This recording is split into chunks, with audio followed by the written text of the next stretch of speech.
So we're going to go over how to put in our goals for the following year for next year. If you haven't done it for this year, you could still do it for this year too.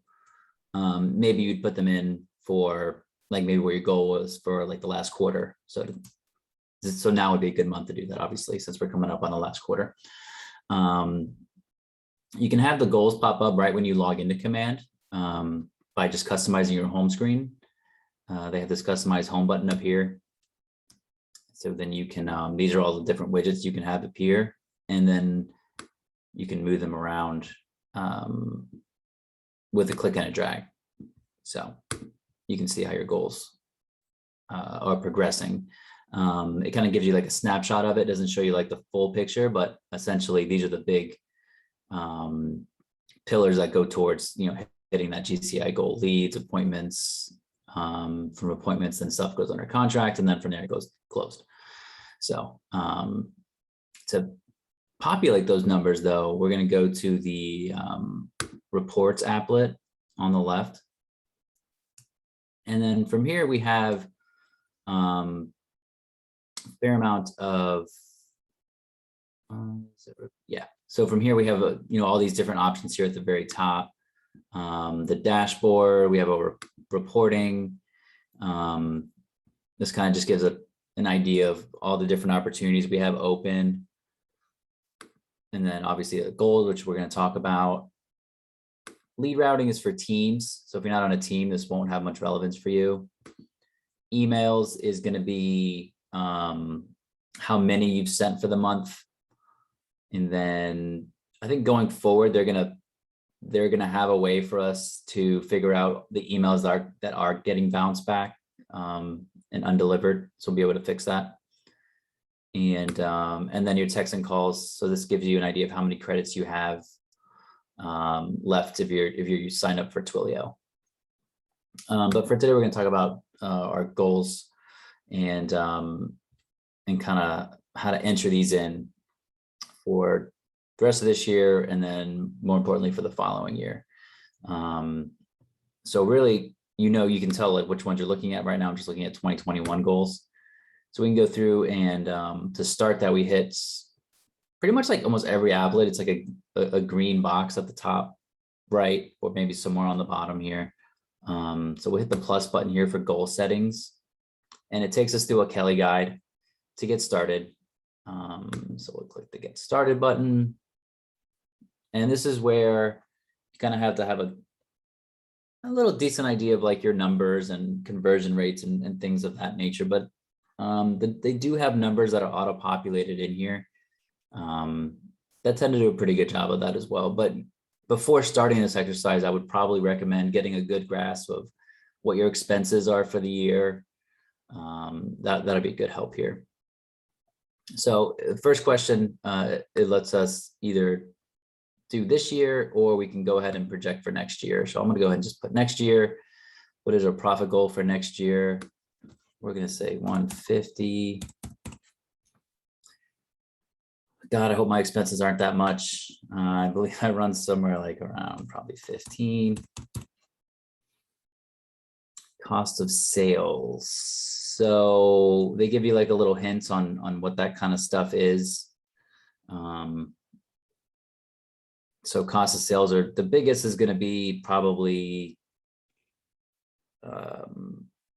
like your cap.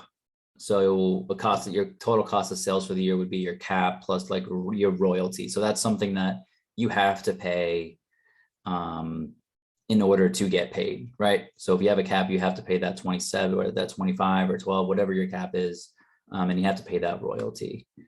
So we'll put in the cost of sales here. My expenses that's way too high. That's going to mess it up. Okay. And then we probably want to do more listings this year. So we'll do 60-40. Do we want to do maybe 55, 35, 5? That's not enough, is it?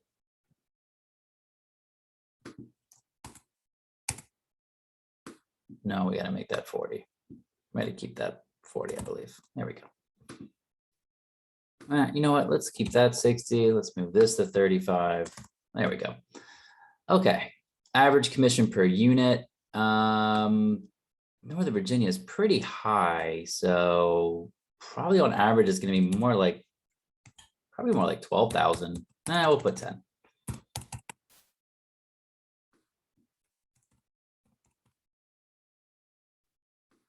An average lease is, gosh, I can't be more than like $750, I would think, on average. Okay. There we go. Okay, so now this moves us essentially to our sales funnel. It's going to say, let's see here. So each item below represents the rate at which one item converts into another. For example, you'll convert 5% of your leads to contacts. So, and then it gives you an idea of what a lead is. People who have shown interest in the service you offer, but have engaged you in a two-way conversation. So a lead would be someone that you picked up off like a Facebook ad. These are extremely cold lead. Maybe even someone that came into an open house would just be a lead. So our conversions on those are going to be relatively low because they don't know us, but they know what we offer, right? They know that we're a real estate agent, but maybe they're not ready or they have someone else in mind. We have to do something to convert them. So that's going to be a tougher sell. We're going to convert fewer of those.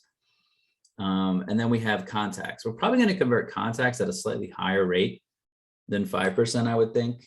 This is someone that we've talked to before. It could just be a friend that we've maybe called and said, hey, I got into the business. This is what I'm doing. So we'd probably convert a slightly higher percentage of these. Make that 10%. So out of 100 of those contacts, we'll probably convert 10%. That's a pretty good number for a database. So setting an appointment and then keeping the appointment, we'll say, and this is and this percentage is the percentage that's resulting in a closing. Under contract or pending, that's got to be way higher. That's got to be more like 90. Maybe even like 95. I mean, if you get something under contract to get it to close, the odds are you're going to close that one or another one, most likely.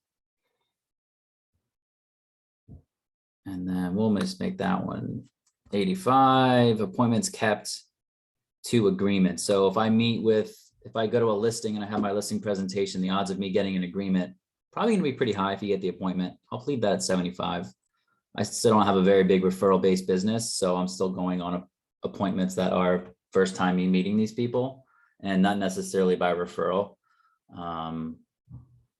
And then appointments set to appointments kept probably has to be a little lower than the previous one. So we'll just make that 70.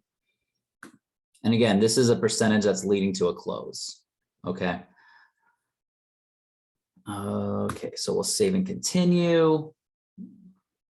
So now this is going to give us a breakdown of review your new goals. You can always go back. It should, let's see what's next.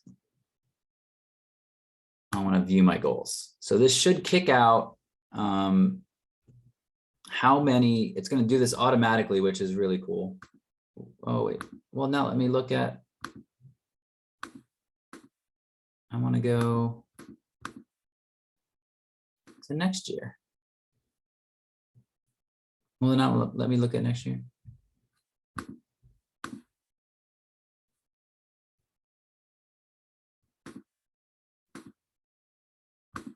Well, I guess it's in there for next year when we get there.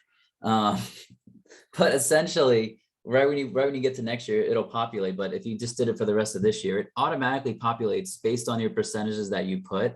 It's going to tell you how many appointments you need to set, how many contacts you need, how many leads you need to put in. See, this numbers are not a very realistic number because it's assuming, this number is assuming that all of my closings would come from just leads that I got.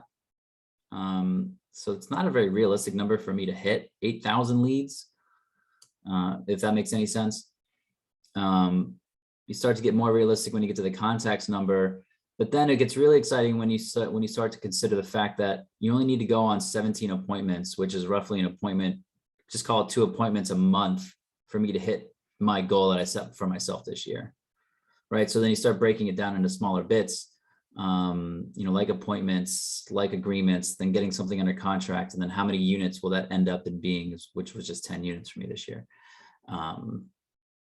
So by putting in those big blocks of our conversion rates, how our business wants to run in terms of listings, buyers, and leases, and then Command will automatically generate how many appointments that will probably require for us to hit that number. So pretty cool. So then how do we get these numbers to update though, once they've been put in? So that's kind of, that's going to go along with kind of this full circle platform. And this goes along with your opportunities. So when you're in your opportunities and you create them, you have to make sure that we're updating them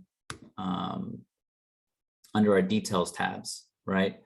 So once we get those appointments scheduled, and then we went on the appointment, we're putting a date in there, we won the agreement. Once these fields aren't automatically populated when we do those things, we have to go back and update this. It only takes a couple seconds. But when I teach my opportunities class, I make a point to go over this, and I make a small note at the time that it's updating your goals, but maybe you don't remember, you won't remember that, or you don't understand what that means. Well, what that means is when we put a date in here, it's automatically populating and updating our goals. So if I needed 22 appointments, once I put this number in appointment date, now I only need 21 appointments. So it just turns into a numbers game, right? So after I get that 21st appointment, I need 20 appointments. And that's where these dates are coming in. So then once we could put a close date in here, it's updating our goals to reflect that we had a closing, right? This one isn't closed yet. I don't know why that's in there. I was probably doing the training on that. How do I delete that? Oh, I think I can. Hopefully get this listed soon though. We just got them evicted. Not them evicted, they vacated the property. It's not a sad story, believe me. So that's where you want to go to get those goals updated. As you update your contacts, and as you get people coming in from Facebook leads and you mark them as leads, it's going to update those goals as well. And as you can see on my home screen, I have my goals pop up first thing. It's just something I like to look at. Some people have their tasks up front. That's fine too. And then leads, appointment, under contract, closed units. Those are the big blocks. But as you can see, there was more options when we looked at the full reporting of that. So I just thought this would be a really good, quick training to plan out your last quarter if you haven't inputted goals at all for the year. So that way you can maybe try to hit some type of goal for this last quarter, some type of appointments goal, some type of leads goal, contacts goal, that could maybe get you that 1 or 2, maybe even 3 deals, the last quarter of this year. So if you haven't done that for this year, go ahead and put in something and keep in mind you're doing it for the last quarter. So just do it for the October, November, December, what you think you could convert. And then go ahead and input your goals for 2022. So historically, October is the big planning month. We're setting up for our next year. The spring market this year started in middle of January, probably more like December. So I think it's more important now than ever to start that planning in October as early as you can, to start setting up your pipeline and what your expectations are for the following year. So that's what I have for today. If you have any questions, obviously email, text, calls, help out as much as I can. But so that's how we make our goals, update our goals through opportunities, and then the chips lay where they may. So we can probably go ahead and turn the record.